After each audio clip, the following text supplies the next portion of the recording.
Look up at the night sky. That faint smudge near the constellation Andromeda. That's another galaxy, bigger than our own, and it's heading straight for us.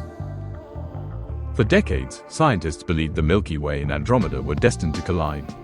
A cosmic cataclysm that would reshape the universe as we know it.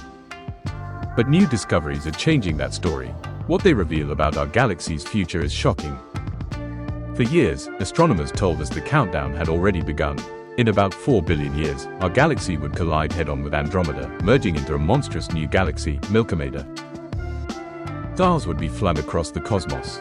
Black holes would merge. The night sky would glow brighter than ever before. But what if that was wrong? With new data from the Hubble Space Telescope and the Gaia mission, scientists now know Andromeda isn't on a direct crash course after all. It's not coming straight at us, it's drifting sideways. This means the two galaxies might not collide. Instead, they could perform a gravitational dance, a slow spiral around one another, lasting billions of years. The latest simulations reveal the odds, less than a 2% chance of collision within 5 billion years.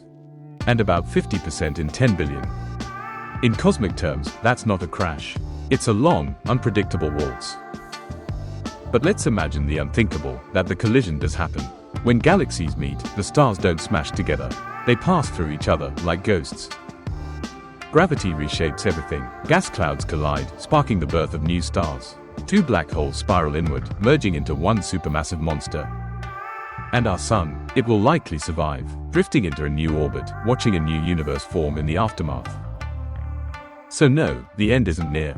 The sky won't burn, but one day, long after humanity's gone, the Milky Way and Andromeda might embrace.